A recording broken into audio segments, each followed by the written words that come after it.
अंडकोशे ब्रह्मांड रूपी खोल के भीतर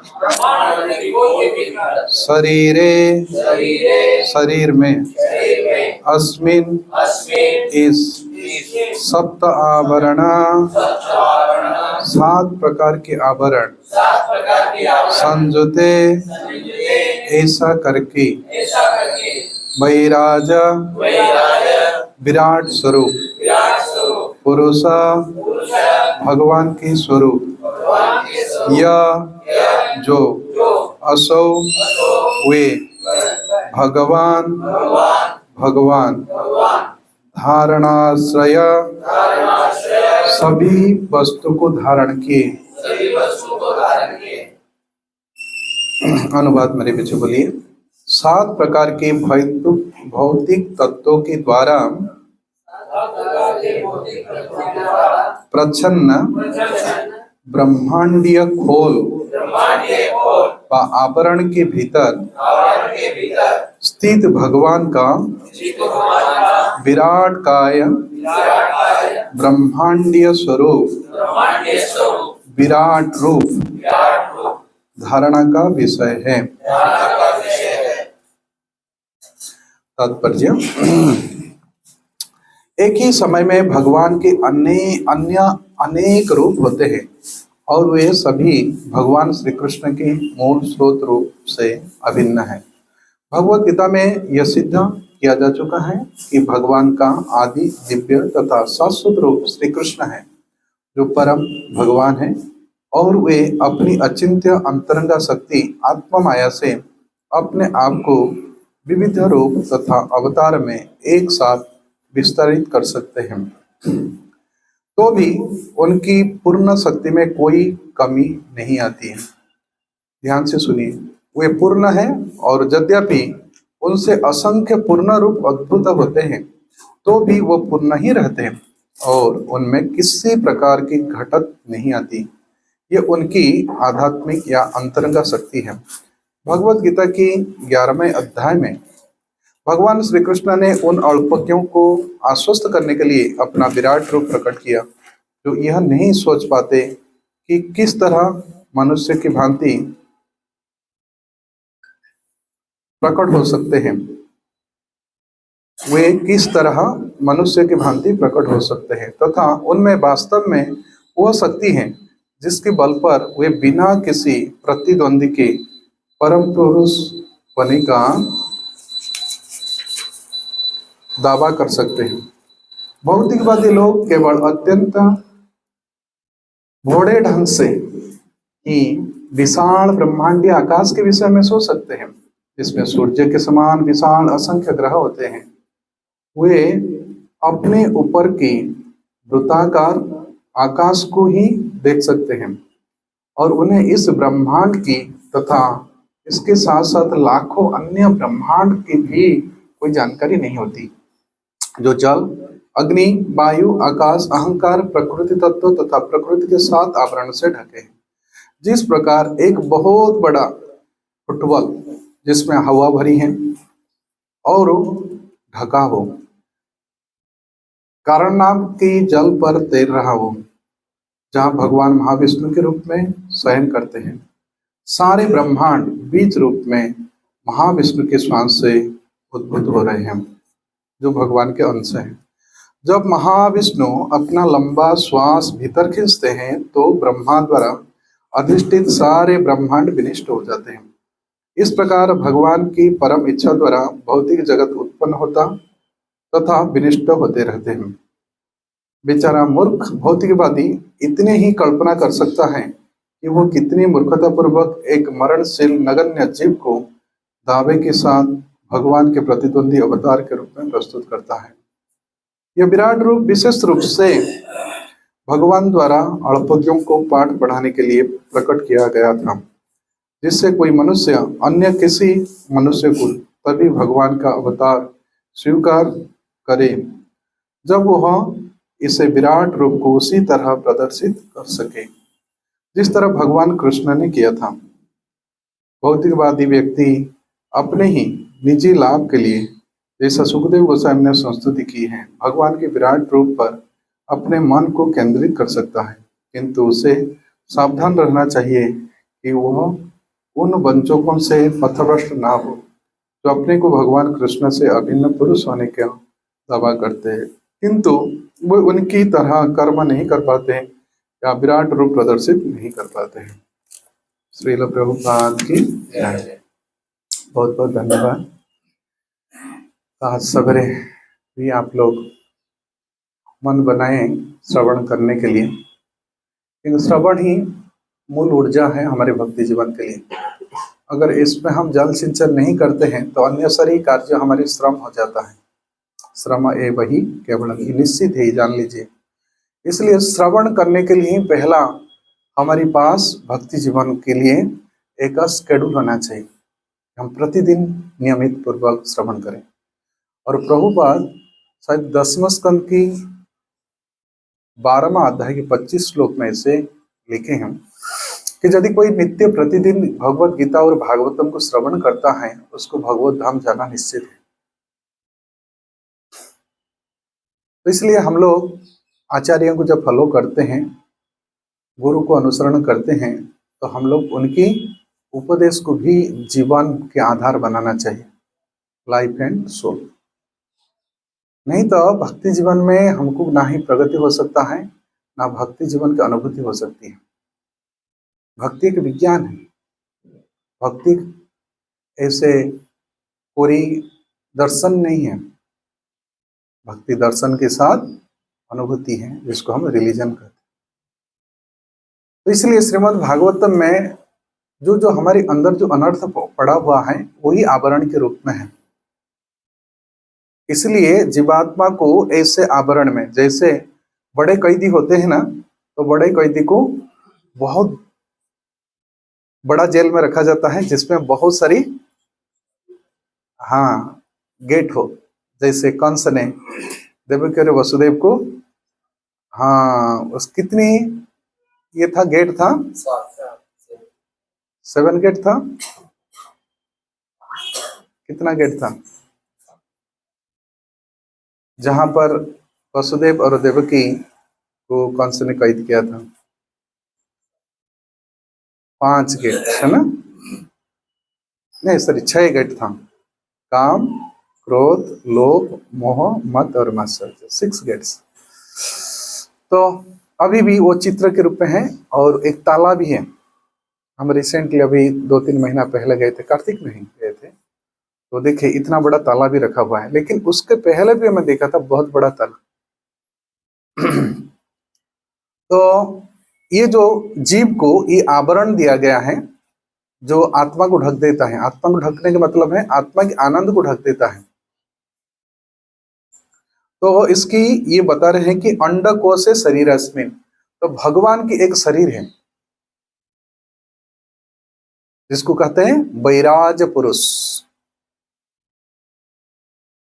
जिसको हम कहते हैं ये ब्रह्म ज्योति, जिनके शरीर से ज्योति निकलता है उसको कहते हैं ब्रह्म ज्योति। ये वैराजिक पुरुष है। उसमें रजगुण और तमगुण की अभाव है, पूरा सत्व, शुद्ध सत्व है।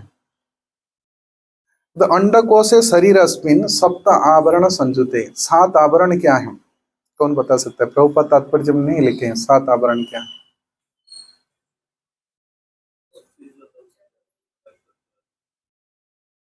इस पहला आवरण होता है अहंकार का। दूसरा आवरण नहीं, पहला अव्यक्त का, फिर ही अहंकार का, और फिर ये 5 तत्वों का, क्योंकि वहां से उत्पत्ति हुई है। और जीवात्मा इस आवरण में जो बंदी हो जाता है तो अपने स्वरूप को भूल जाता है, क्योंकि आवरण रूप है तो स्वरूप नहीं है। तो भगवान उस आवरण के अंदर ही प्रवेश करते हैं। फिर यह सृष्टि की उत्पत्ति होती है। भगवान गीता में एक श्लोक बता है कि सृष्टि की उत्पत्ति कैसे होती है।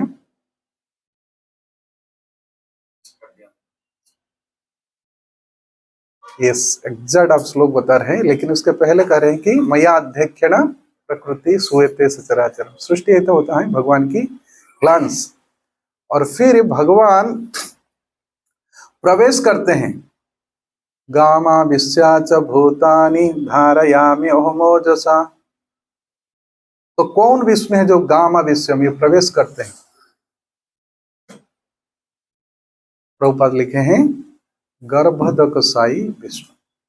पहला है कर्मदकसाई विष्णु, जो ग्लांस डालते हैं, उसमें अनेक ब्रह्मांड की उत्पत्ति होती है, लेकिन हर ब्रह्मांड के अंदर गर्भदकसाई विष्णु प्रवेश करते हैं। इसलिए कोई भी जीव आता है गर्भ में आता है, चाहे मनुष्य के संतान हो, पक्षी के, तो अंडे के हो, इसमें गर्भ में प्रवेश करते हैं, क्योंकि जीव की उत्पत्ति गर्भ से होती है। परंतु उस गर्भ को संस्कार में डालना चाहिए। यदि संस्कार नहीं डालते हैं तो अहंकार उत्पन्न होता है। इसलिए गर्भ में जब आता है उसको कहते हैं गर्भ धारण संस्कार। हर प्राणी आते हैं गर्भ में। तो भगवान उस गर्भ में प्रवेश करते हैं। क्यों? क्योंकि जीवात्मा उस माया के आवरण से सुरक्षित रहे, मेरी ग्लांस से। ऐसे तो भगवान ग्लांस किए, कृपा दृष्टि किए, इसलिए सृष्टि हुआ, क्योंकि जीव भूल गया था भगवान को। तो पहला भगवान सृष्टि करते हैं अपने ग्लांस।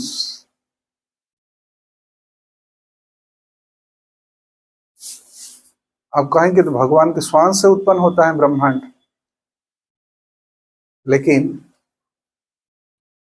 प्रभुपाद शायद beginners guides of Krishna consciousness उसमें लिखे हैं कि भगवान के लोम कूप से ब्रह्मांड उत्पन्न होता है, और कभी भी लिखेंगे श्वास से। लेकिन वो जितनी सारे ब्रह्मांड उत्पन्न होता है वो कितने समय तक रहते हैं? जस्वे का निश्वसित, इतने में। तो भगवान की श्वास के साथ ब्रह्मांड उत्पन्न हुआ, अर्थात भगवान देख रहे, जैसे हम वायु को नहीं देख पा रहे लेकिन अनुभव हो रहा है ना, छोड़ रहे, कुछ गर्म हवा आता है। तो भगवान का हर चीज दिव्य है। तो जिस प्रकार वो ब्रह्मांड सब निकला श्वास से और लोमकूप से, तो भगवान की दृष्टि भी रही। ये सृष्टि का प्रयोजन क्या है? सृष्टि के प्रयोजन दो कारण से हुआ है। क्या है, कौन बता सकता है? आत्माओं को भोग करने के लिए किया जाए और वापस आ जाए। अर्थात जीवात्मा का जो अहंकार है उसको ग्रेटिफाई करने के लिए, अहंकार मतलब भोग है, उसको ग्रेटिफाई करने के लिए एक अपॉर्चुनिटी दिया गया, और उस भोग को भोगने के बाद उनको एक अनुभूति प्राप्त हो कि वास्तविक ये भोग से ही मुझे संतुष्टि नहीं मिला और मैं वास्तविक भोक्ता नहीं हूं। इसको अनुभव करने के लिए भगवान ने ये सृष्टि की। परंतु ये सृष्टि हुआ है 5 प्रकार की अज्ञानता से। आप चौथा स्कंद की 19वां अध्याय में है, जो तम तामिश्र, अंध तामिश्र, मोह, महामोह है ना, ये ब्रह्मा जी सृष्टि की। तो इनको कहते हैं विसर्ग, ये गौण सृष्टि।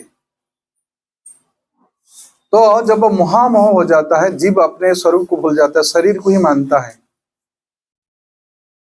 कि महाभूतानि अहंकारम बुद्धि अव्यक्त एव च इंद्रियाणि दशेकं च पंच च इंद्रिय गोचरा इच्छा द्वेष सुखम दुखम संघात चेतना धृति एतत् क्षेत्र समासेन।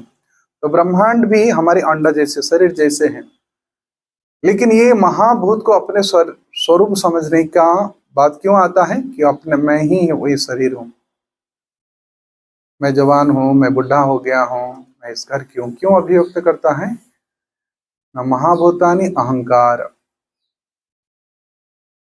और अहंकार कैसे है? विमूढ़ात्मा, वो बुद्धि को नष्ट कर देता है। तो जितने सारे आवरण हैं, जैसे ये प्रकाश है, तो इसके ऊपर जितना आप कपड़ा डाल देंगे तो इसके प्रकाश दिखाई नहीं पड़ेगा। तो उसी प्रकार जीवात्मा का ये जो आवरण है, ये अहंकार के आवरण है। ये 3 प्रकार के अहंकार हो जाता है, तामस, तेजस और सात्विक। और सात्विक के भी विभिन्न डिग्री हैं, रज का भी विभिन्न डिग्री है और तम का भी डिग्री है। इसलिए कहते तमस्तु अज्ञानजम विद्धि मोहनं सर्वदेहिनाम। सभी जीव मोहित हो जाते हैं, क्योंकि तमोगुण आपको अज्ञानता देता है। और ये अज्ञानता क्या है? शरीर अविद्याजात, ये अज्ञानता है शरीर। तो कॉन्सेप्ट होता है कि हम ये शरीर में। तो भक्ति तभी शुरू होगा जब हम इस शरीर की कॉन्सेप्ट से मुक्त हो जाए। और शरीर कहने का मतलब है इच्छा द्वेष। इसको इच्छा द्वेष समुत्थेन। इंद्रियाणि दशैकं च पंचच इंद्रिय गोचरा। इसके बाद इसमें भी है इच्छा द्वेष। नहीं नहीं नहीं नहीं नहीं नहीं, वो ये श्लोक है, महाभूतानि अहंकार बुद्धि अव्यक्त च इंद्रियाणि दशैकं च पंचच इंद्रिय गोचरा इच्छा द्वेष सुखम दुखम संघात चेतना धति एतत्क्षत्र। इच्छा द्वेष ये सुख दुख निर्माण करता है, यही है। ये शरीर के यही आवरण है, इसको ही शरीर कहते हैं। यही चमड़ा हड्डी से ढका वो शरीर नहीं है, इसके इंग्रेडिएंट अंदर है।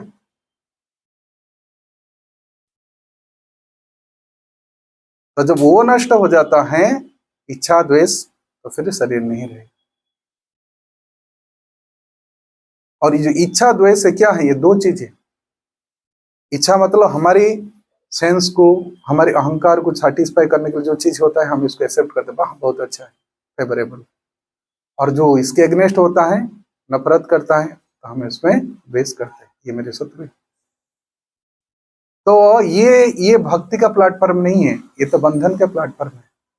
भक्ति कब शुरू होगा? समा सर्वेषु भूतेषु मद्भक्तिम लभते परा।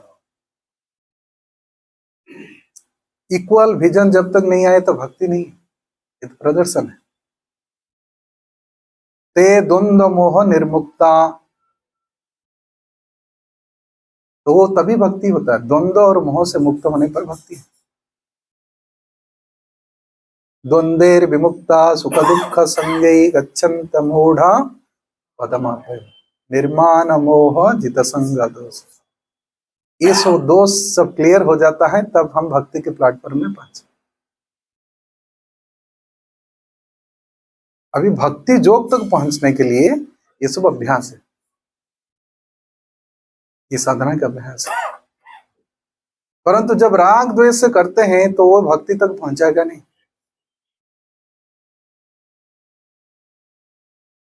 इसलिए राग द्वेष को ही संशय कहा जाता है। संशय आत्मा विनिश्यति। इसको चेकअप जब तक नहीं करेंगे तो इसके विनाश है। अज्ञस्य अश्रद्धानस्य संशय आत्मा विनिश्यति। इसलिए जो संशय आत्मा है वो विनाश की ओर लेके जाता है। ये संशय कहीं हमें तो पूरा फिलोसफी पता है, जो संशय आत्मा नहीं है। लेकिन फिलोसफी से आपका संशय मिटेगा नहीं। भिद्यन्ते हृदय ग्रंथि छिन्दन्ते सर्व संशया कियन्ते चस्य कर्माणि दृष्ट एवात्मनेश्वरी।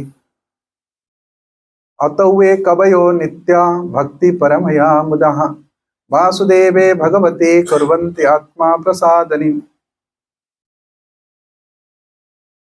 तो हृदय ग्रंथि कब करता है? संशय कब मिटता है? जब उस सत्व क्लियर होने के बाद वो वासुदेव को हृदय में देखते हैं। पश्यन्ति आत्मानं आत्मानं भक्त्या श्रुति गृहीतया। वो फिर परमात्मा को दर्शन होता है। लेकिन ये आवरण ही आपका अंदर ये डस्ट के समान है, ये हृदय रूपी मिरर पर ये सब डस्ट है। इस दर्पण को हम मार्जन ठीक से नहीं कर पाते हैं, इसलिए वही गंदगी रह जाता है, धूल रहता है।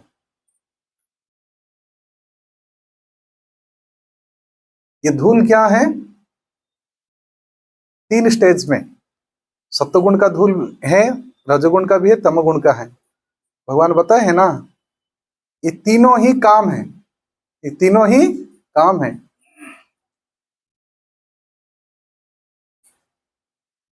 गीता में कौन से श्लोक है? कहते ये काम 3 रूप में है।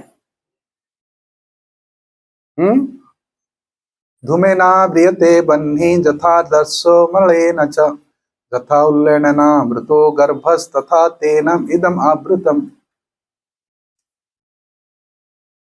इस चेतना को, कॉन्शसनेस जो हमारी फीलिंग में आता है और फीलिंग के साथ डीलिंग में भी आता है, तो पता चलता है। जैसा कहते हैं ना, तो face is the index of mind,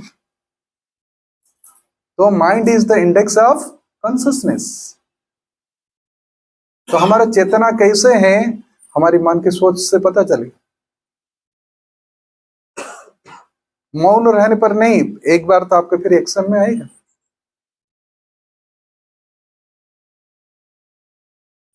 इसलिए यहां पर कहा गया है संशय आत्मा का मतलब है अज्ञस्य अश्रद्धान संशय आत्मा विनिश्यति। पहले तो जीव अपना स्वरूप के विषय में कुछ ज्ञान ठीक से प्राप्त नहीं किया है, और इस ज्ञान को प्राप्त करने के लिए क्या चाहिए आपको? श्रद्धा चाहिए। श्रद्धावान लभते तत्पर। केवल श्रद्धावान होने से ज्ञान नहीं मिलेगा, तत्परता चाहिए, पंक्चुअलिटी, संयत इंद्रिय, तो फिर ये ज्ञान टिकेगा। हम पहले ही इसको न्यूरिफाई कर दें, क्योंकि श्रद्धा नहीं है। अश्रद्धाना पुरुषा धर्म सस्य परंतप अप्राप्यमा निवर्तन्ते मृत्यु संसार वत्मनि। ये जो सृष्टि का कारण है मृत्यु संसार वत्मनि, ये रास्ता में हम बार बार आते हैं, इसके कारण है अज्ञाता, फिर अश्रद्धा और संशय। इसलिए श्रद्धा को डेवलप करना चाहिए। श्रद्धा बहुत कमजोर है, इसलिए हम भक्ति के प्लेटफॉर्म तक नहीं पहुंच पा रहे हैं। कहते थे हम भक्त हैं, हम दीक्षा लिए हैं, ब्राह्मण दीक्षा लिए हैं, इतने साल हो गए, नहीं, भक्ति नहीं मिला है। भक्ति कब मिलेगा? जब हमारा विजन इक्वल होगा। अब विजन कब इक्वल होता है? आप खुद ही परीक्षा कर सकते हैं। न सोचती न कांक्षति। और विजन इक्वल हो गया मतलब सबके प्रति आपका बहुत श्रद्धा होता है। सबके प्रति मतलब भक्ति के अनुकूल चीज के प्रति श्रद्धा, प्रतिकूल के प्रति पूरा रिजेक्ट, प्रतिकूल से वर्जन। इसलिए भक्ति योग में भगवान बताए हैं भक्ति किसको कहते हैं रियली। मज्जावेश्य मनोमा जेमं नित्ययुक्त उपासते श्रद्धया परयोपेता। किस प्रकार श्रद्धा? पराश्रद्धा। वो श्रद्धा किस में है? पराश्रद्धा। जो भगवान के तदीय वस्तु हैं, शास्त्र के प्रति श्रद्धा है, सदगुरु के प्रति श्रद्धा है, वैष्णव के प्रति श्रद्धा है, तुलसी के प्रति श्रद्धा है, जितनी सारी तदीय वस्तु है, और उसमें कपट शून्य है।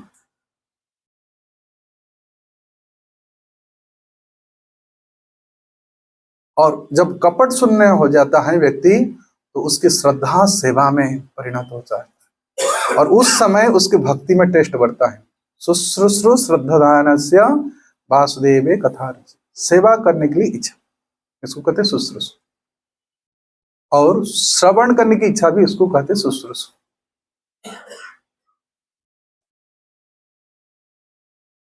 और जब तक ये विधि को हम लोग अपनाते नहीं है, हमारे अंदर ये कपटता रहेगा, और तब तक हम लोग ये आवरण रूपी कारागार में रहेंगे। तावत् कारागृहं गृहं जावत् कृष्ण न ते जनः तावत् रागादयस्तेन तावत् मोहांघ्रि निगिडम्। ये आसक्ति है, ये छूटेगा नहीं।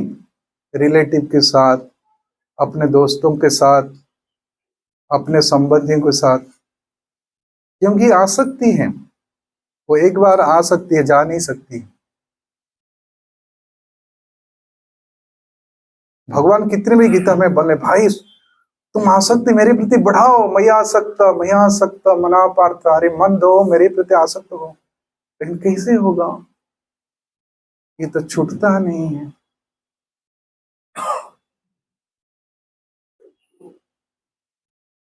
इसलिए इस आसक्ति को छोड़ा नहीं जाता, इसको काटना पड़ता है। असंग शस्त्रेण दृढ़ेन चित्वा। और भक्ति करने से भगवान आपको सिखाएंगे वैराग्य, वैराग्य विद्या निज भक्ति योग। आप खुद ही वैराग्य नहीं हो सकते हैं, लेकिन आपको ऐसे मुसीबत में डालेंगे, ऐसी स्थिति में डालेंगे, तो आप मजबूरी में ही महात्मा बन जाओ। शरणागत, ये इसका आसक्ति छूटने वाला था गजेंद्र का, बताओ। इतना हट्टा कट्टा शरीर, इतने सब संबंधी थे, और जंगल के राजा था, शहर को हटा दिए थे। वो खुद ही अपॉइंटमेंट कर लिए थे, मतलब मैं राजा हूं, सब उसको वोट दिए थे। इसके कितना गरीब, परंतु कुछ ही दिन में, है ना, पानी में रहते रहते ऐसे डाल दिया। और कुछ नहीं था, मजबूरी में फिर फूल उठाए। प्राग जन्मानु अनुशिक्षितम, उन्होंने पहला जन्म में अभ्यास किया, इसलिए उनके मन में वो चेतना है। जो भक्ति करता है, भगवान ऐसे परिस्थिति में डालेंगे और उसके ऐसी चेतना उत्पन्न होगा, इसको कहते हैं बुद्धि जोगम ददामि। उसकी बुद्धि उत्पन्न होगी और फिर वो इक्वल हो जाएगा। ये अवंती ब्राह्मण आप देखिए, उसको ऐसे ही स्थिति में डाले तो फिर कहे कि यही मेरी मन है, यही मेरे सुख दुख के कारण है। ये ना है ग्रह नक्षत्र है, ना सोजन है, कोई नहीं है मेरे सुख दुख के कारण, मेरी मन ही है।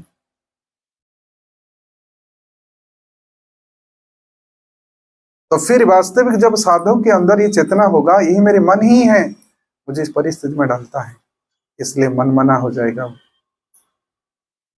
अभी मन मना था, मतलब मन जैसे चाहते ऐसे करो, लेकिन अभी उसका अर्थ समझ में आएगा कि मन मना के मतलब है भगवान को मन दे देना है।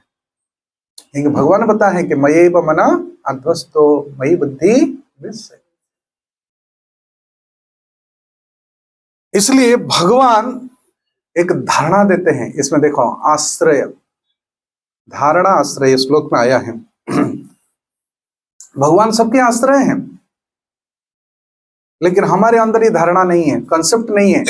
हम सोचते हैं कि ये कंपनी का मालिक हमको पैसा देता है, यही मेरे आश्रय है, इसको सेटिस्फाई करो। ये मुझे सुख देता है, चमड़ी के सुख, तो यही मेरी आश्रय है। ये बेटा मुझे कमा के देता है, यही मेरी आश्रय है।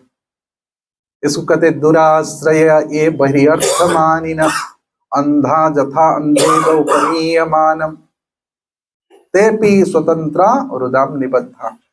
ये गधा, ये बद्धा रहेगा, वो छूटेगा नहीं। लेकिन असली आश्रय क्या है? मदाश्रय कथा मृष्टम शृणंति कथयंति च। ये भगवान कपिल करें, मया सक्त मना पार्थ जोग जुंजन मदाश्रय। और ये आश्रय क्या है? असंशयम समग्रमा जथा ज्ञान सची तत्सुन। यही बात फिर भी गीता में भगवान करें, मेरी कथा के आश्रय है, सुनो बार बार। और उसको हम जब रिजेक्ट करते हैं ना, जानना चाहिए कि हमारा क्या हो गया है, कालामिटीज। कालामिटीज में क्या है? दुर्घटना है। तो हमारी मिट्टी काला पड़ गया है, चेतना काला पड़ गया है, तब तो ये भावना आती है। कथा एक जीवन है जिसको लेकर हम जी सकते हैं, और कुछ नहीं है। ये केवल कथा के द्वारा ही प्रभुपाद ने सोसाइटी को खड़ा किया। प्रभुपाद बोले, I did not have any money, only 40 rupees, और उसको भी स्पेंड कर दिए थे। फिर उन्होंने वो जो क्या है, जो सेलर था, जो जहाज का कैप्टन, मांडिया न पांड्या, पांड्या को बेचे थे एक सेट भागवतम, उसको प्राप्त। कहते यही कथा था, ये भी भागवतम यही पोषण किया, कीर्तन किए, वही लोग आए। तो सभी की सोर्स है यही कथा है। इसलिए कहते हैं श्रद्धा उसमें उत्पन्न करना चाहिए। किसमें? तत्श्रद्धान पुरुषा ज्ञान वैराग्य युक्तया पश्यन्ति आत्मनि च आत्मानि भक्त्या श्रुत्यै गृहीतया। ये श्रद्धा होना चाहिए, भक्त्या श्रुत्या, भक्तों से सुने तो फिर ज्ञान वैराग्य आएगा। भक्ति जब उत्पन्न होगा अपने आप ज्ञान वैराग्य आएगा, और जो मिथ्या आकर्षण है वो अपने आप कट जाएगा। ये फल्स, क्योंकि ये परम सुख जो प्राप्त होता है अंदर से ना, इस संसार में कोई ऐसे वस्तु नहीं है उसको सुखी कर सकता है। रसवर्जम, उसको कहते हैं रसवर्जम, परम दृष्टवा, उसका अनुभूति हो। इसलिए सुखदेव गोस्वामी को ना, परीक्षित महाराज को सुखदेव गोस्वामी समझा रहे हैं कि इसको अनुभूति प्राप्त करें। इस अनुभूति है ना, कि हम लोग कैसे बंधन में पड़े हैं। धुआं हटते ही तुरंत आग की अनुभूति होता है, भाई ये आग है। लेकिन धुआं जब दिखता है इसको मानना चाहिए कि इसके अंदर आग है। तो माया दिखते मतलब मोह है, तो इसके अंदर भगवान भी है। परंतु माया को सत्य मान लिए तो फिर भगवान से नाता टूट गया। मोहितंग ना भी जाना, माया आपको मोह में डाल देता है, और मामेभ्यम परमाव्ययम, मैं सब कुछ करता हूं, ये भूल जाता। इसलिए पहला प्रिंसिपल है कि हम राग द्वेष से कैसे मुक्त हो। इसके लिए ये कह रहे कि इस अनुभूति, इस्याभास्यम इदम सर्वम जत किंचित जगत्याम जगत, जो कुछ है ये सब ईश्वर है, और ईश्वर ने हमको कुछ दिए हैं हमारी आवश्यकता की पूर्ति के लिए, शरीर की आवश्यकता के लिए, मन की आवश्यकता के लिए। हम उतने से ही संतुष्ट हो जाए जो हमको हिस्सा के रूप में दिए हैं। इसलिए इसको कहते हैं भगवत कम्युनिज्म। परंतु हमारे संतुष्टि नहीं होती है, और चाहिए और चाहिए, आने और आने और आने और ये तब सेटिस्फाइड होगा जब राधा रानी में तुलसी डाल देंगे। इसलिए भक्ति के आश्रय होता है राधा रानी। दैवीं प्रकृति आश्रिता भजन्ति अनन्य मनसो यंतो भूत्वादि अव्ययम्। इस अनुभूति वास्तविक राधा रानी दे रही हैं। इनके आश्रय के बिना कोई अनुभूति प्राप्त नहीं कर सकता है। भगवान अर्जुन को दिए कि देखो मैं तुमको ये आंख देता हूं, दिव्यम ददामि ते चक्षु पश्य में योगमैश्वर्य। भगवान ने बता दिए थे, जद जद विभूति मस्वत्तम श्रीमद उर्जित ए बाबा तत्त देवावगच्छत्तम मम तेज अंश संभवम। ये तो विभूति जोग में लास्ट था, लेकिन भगवान ने उनको कहा कि मैं तुमको कृपा करता हूं, तुमको दृष्टि दे रहा हूं। और इसलिए अर्जुन ने स्वीकार किया, आपकी कृपा से मेरे ये मोह दूर हो गया, क्योंकि आप मेरे ऊपर कृपा करने के लिए ये गुह्य अध्यात्म संगीतम जथो यप्तम वचस्ते न मोहोयम विगतो मम, मेरे दूर हो गया। तो केवल फिलोसफी से वो मोह दूर नहीं होने वाला नहीं है, इसके साथ कृपा भी ऐड करना पड़ेगा। साधना ही परिश्रम है, लेकिन भगवत कृपा जो राधारानी के माध्यम से हमको मिलता है, और उनकी एक्सटेंशन है गुरु वैष्णव, ये सब है। जब तक ये आश्रय तत्व को हम लोग दृढ़ता से प्राप्त नहीं करते हैं, तो ये मोह की माया के बंधन से हम छूट नहीं सकते। हर चीज में वैष्णव को देखिए यही बात कर रहे हैं, नामाश्रय करी जतने तुम्ही थाको आपना काज, भक्ति विनोद प्रभु चरणे पड़िया, सही हरि नाम अमृत लईनो मागिया। दैन्य आत्मा निवेदन गोत्रत्व वर्णे अवश्य रखिवे कृष्ण विश्वास पानी आश्रय। हमारा आश्रय सब दूसरे हैं। अभी गुजराती लोग जाते हैं वृंदावन में रहने के लिए, जब शादी होता है यहाँ जाते हैं, कहते हमारे तो ऐसे चलता है। तो कहाँ आसक्ति है धाम के प्रति? तो नाम में भी यही है, ढीले डाले, श्रवण में भी ऐसे ढीला, तो कभी नहीं, बहु जन्म ऐसे बीत जाएगा लेकिन भक्ति के प्रति रुझाव नहीं होगा और अंत समय में स्मरण भी नहीं आएगी। कि जो प्रैक्टिस की है ना, जो आसक्ति को लेकर के, वही आएगा अंत समय। जादृशी जादृशी श्रद्धा सिद्धि भवती तादृशी। और भगवान की स्टेटमेंट है, यदि अंत समय में मुझे आप स्मरण करना चाहते हैं तो क्या करना चाहिए?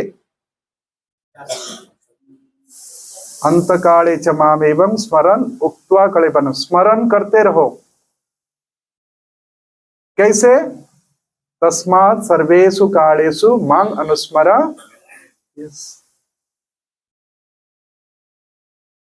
तो इसलिए ये अभ्यास को छोड़ना नहीं चाहिए। किस प्रकार अभ्यास करना चाहिए? अभ्यास के लिए भी भगवान बताए हैं, वैराग्येण च गृह्यते। कौन सा श्लोक?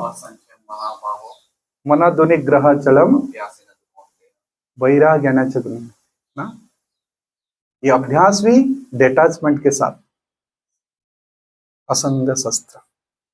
असंग भगवत भक्त कथा सुनने के लिए, भक्तों के संग करने का नहीं है, तो असंग नहीं हो सकते।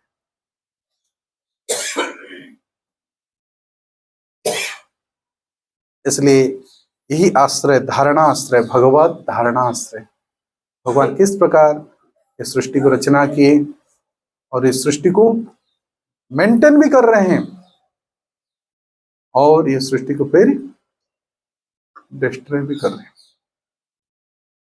इसलिए ये विष्णु को तीन रूप को जान लेने से, विष्णुस्तु त्रीणि रूपाणि पुरुषाणि, ये 7वां अध्याय के 4था श्लोक के परपट में प्रभुपाद श्लोक कोट है। ये तीनों विष्णु को जान लेने से वो मुक्ति के अधिकारी हो जाता है, मोह से मुक्त हो जाता है। हरे कृष्णा कृष्णा कृष्णा हरे हरे, हरे राम राम राम। किसके कोई प्रश्न है? समय तो हो गया।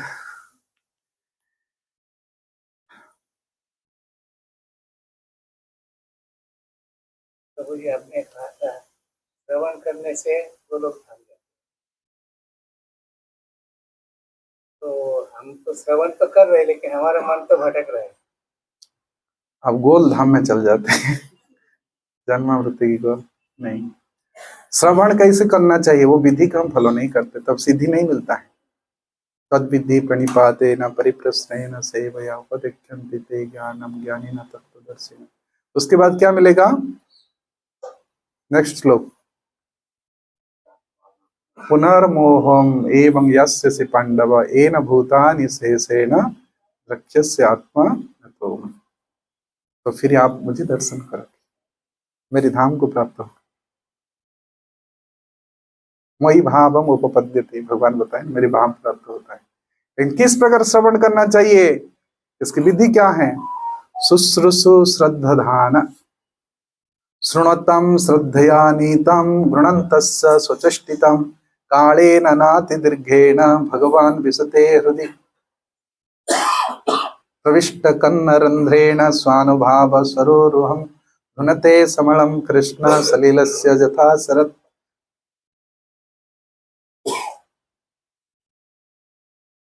इसलिए विधि को छोड़ने पर ये भक्ति जो की सिद्धि नहीं मिलेगी।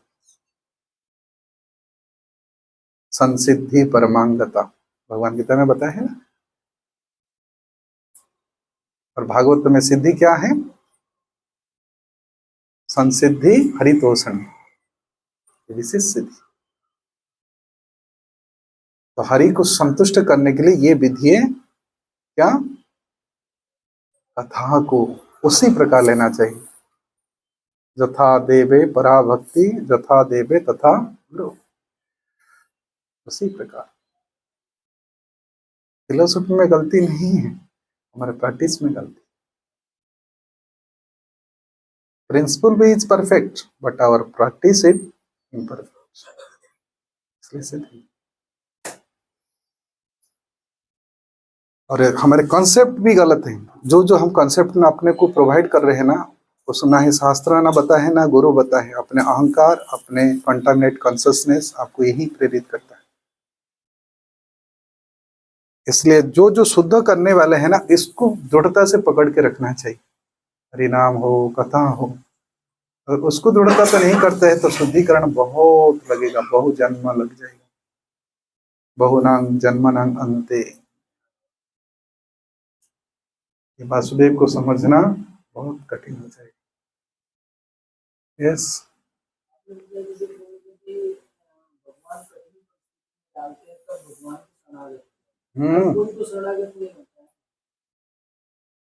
तो इसलिए तो कह रहे हैं कि मनुष्याणं सहस्रेषु कस्य जतते सिद्धे जततांग अपि सिद्धानं कस्य मां वेति तत्त्वतः। नारायण परा सर्वे न कुतश्चन बिभ्यति स्वर्ग अपवर्ग नरकेषु अपि तुल्यार्थ दर्शनम सुदुर्लभ प्रशांतात्मा कोटिषु महान। कोई करोड़ में एक होता है शरणागत, हमारे जैसे माइक्रोफोन में बोलने वाला नहीं होते हैं शरणागत। शरणागत का अलग सिंपल बोलते नहीं, उसका अनुभव बहुत होता है। रहुगण सोच रहे थे कि मैं शरणागत हूँ, लेकिन जड़ भरत कंधे में पलकी लेकर जब उनको बता दिए तब वो समझ में आया ये व्यक्ति शरणागत। और देखो शरणागत की सुरक्षा भगवान कैसे देते, काली माता के सामने बलि चढ़ाने के लिए। और मैं एक सच्ची घटना बता रहा हूँ, हमारे दिल्ली में ये घटना हुई थी। एक बंगाली परिवार है, तो बंगाल और उड़ीसा के बॉर्डर में है मेदिनीपुर। तो एक माता जी आती हैं कुकिंग करने के लिए, विडो है और उनकी बहुत श्रद्धा है। तो एक बार उनके घर में गए थे प्रसाद पाने के लिए, लेके गए थे कोविड की जस्ट कुछ महीने 22 के अंदर ही था। तो जो मुझे लेके गया था वो ब्रह्मचर्य ने बताया कि ऐसे ऐसे हुआ उनका, ये बहुत करीब के है। मैं देखा उनकी जो बेटा और बहू है, बहू बहुत अच्छा कीर्तन करने वाली है, छोटे छोटे 2 बच्चे हैं और उनके छोटे नौकरी था, 35,000 रुपया मिलता था और घर की किराया 10,000 रुपया चल जाता था। तो कोविड में नौकरी छूट गया, गांव से कुछ चावल लेके आते थे घर, गांव से अपना घर से, तो ऐसे करके जैसे चल जाता था। बच्चों का जो स्कूल फी है वो भी 2-2,500 रुपया निकल जाता था। तो कैसे भी वो 20,000 रुपया में मेंटेन कर लेता था कुछ ये करके। लेकिन कोविड में जो छूट गया, उनके पास सिर्फ चावल था और मूंग दाल था और ये ऐसे खत्म हो गया और बाहर भी नहीं निकल सकते लॉकडाउन में। लेकिन उनकी घर में जगन्नाथ जी, वो कीर्तन करते रहे और उनकी जो माँ है ना, वो जगन्नाथ को निवेदन किया आप जैसे रखे, हम तो बाहर नहीं निकल सकते। और उस दिन दोपहर को चावल बनाए थे, जगन्नाथ जी को तुलसी डाल करके दिए और शाम को वो सोचे चलो हम सब लोग मिलकर कीर्तन करते हैं।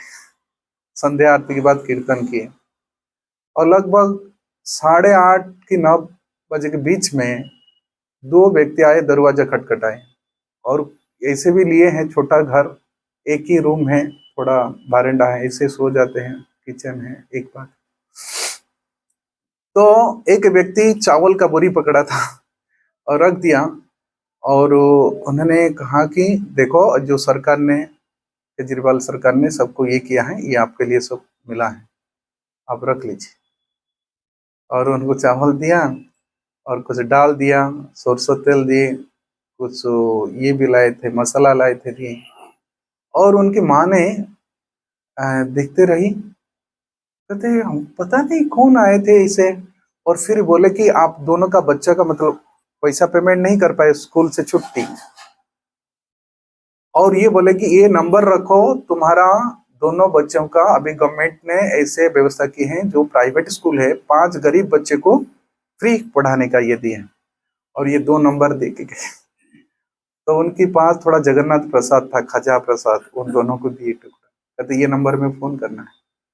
और इन्होंने 2-3 दिन के बाद फोन किए, कोई रेस्पॉन्स नहीं आया, 2 नंबर कोई नहीं रेस्पॉन्स। फिर अगले दिन दूसरे नंबर में उनके पास आया कल कि आपका बच्चों को लेके आओ, आज एडमिशन होगा।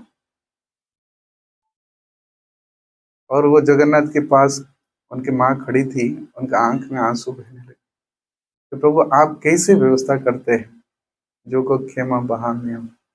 फिर हाँ वो बात है कि उनका घर में फिर कोई सब्जी आके पहुंचा दिया, गोभी, क्योंकि उस समय मार्केट में सेलिंग नहीं होता था, टमाटर ये सब पहुंचा के देखिए।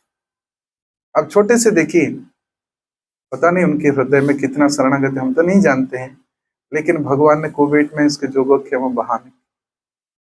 और मैं देखा उनकी माँ कुकिंग करके तुरंत भागवतम कक्षा में बैठ जाती थी, वो पहले से सब अरेंजमेंट करके। तो इसी प्रकार जो भगवत भक्ति को आश्रय करता है ना, उसको चिंता नहीं करना चाहिए, बल्कि चिंतन को आगे बढ़ाना चाहिए कि भगवान करते हैं। श्रीवास से 3 ताली मार दी, ये केवल स्टोरी सुनने के लिए है कि हमारे अंदर भी उसी प्रकार डिपेंडेंस बढ़े भगवान के प्रति। अगर दुख भी आए परंतु भक्त इसको सहन करता है, तत्तेन कंपा सुसुने क्षमा, सहन कर ले, कंप्लेन नहीं करता है। आपको भगवान की कृपा प्राप्त करना है तो कंप्लेन नहीं करना है। भगवान कंपेशेंट है, करुणामय है, परंतु करुणा को कभी कंप्लेन नहीं, क्यों हुआ इसे, कभी। अद्वेष्टा सर्वभूतानां मैत्र करुणा एवं प्रभुपाद तात्पर्य में लिखे, देखिए 12वां अध्याय के। भक्त कभी कंप्लेन नहीं करता है, निर्मम निरहंकार, क्यों हुआ, मैं इतना भक्ति किया फिर भी इतना कष्ट नहीं। अरे देखो पांडव कितनी शरणागत थे, फिर भी उनके एक एक विपत्ति का बोझा, प्रहलाद जी को कितनी मुसीबत। भक्ति जीवन नहीं है इजी है, कंफर्टेबल लाइफ, भाई भोग लगाओ, ताली बजाओ, उठाओ, रखो थाली, मारो ताली, फिर भोग उठा के खाओ। हमको बहुत सीरियस के साथ कि भगवान की कृपा को समझना चाहिए, वैष्णव की कृपा को समझना चाहिए। ये एक कृपा ही है जो ये सारे संसार को मेंटेन कर रहा है। पोषणम तद अनुग्रह कहे ना, इस सृष्टि को मेंटेन करता है भगवान का अनुग्रह कृपा, तब फिर हम मेंटेन हो पाएंगे।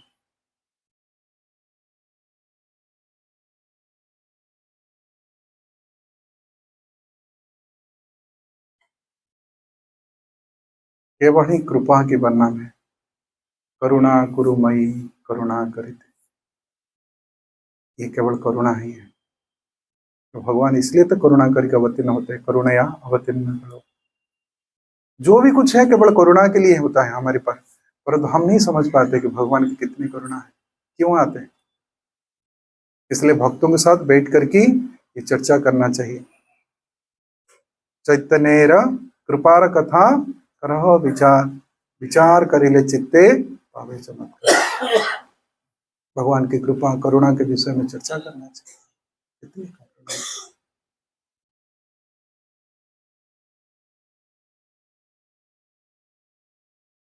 और कोई प्रश्न है? धन्यवाद। 1 घंटा पूरा हो गया। प्रभुपाद की, समवेत भक्त वृंद की, निताई गौर हरि प्रेमानंदे।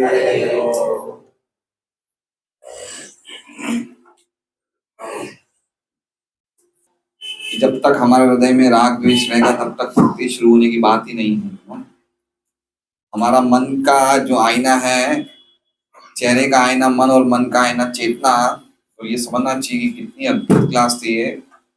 और हम लोग बहुत गदगद हो गए, क्या क्या बातें बताई कि श्रद्धा अकेला नहीं होना चाहिए, इंद्रियों का कंट्रोल भी होना चाहिए। और श्रद्धावान लभते ज्ञानम, ज्ञान इंद्रियों का कंट्रोल तो ज्ञान रहेगा, नहीं तो ज्ञान नहीं रहेगा। तो ऐसे कितने सारे पॉइंट बताए, अद्भुत क्लास है। तो हमें सोचना चाहिए कि हमें किस प्रकार साधन, पता है कि अगर हम आसक्ति में भक्ति करेंगे तो मरते टाइम भी आसक्ति वाली भक्ति भार प्रकाश में होगी।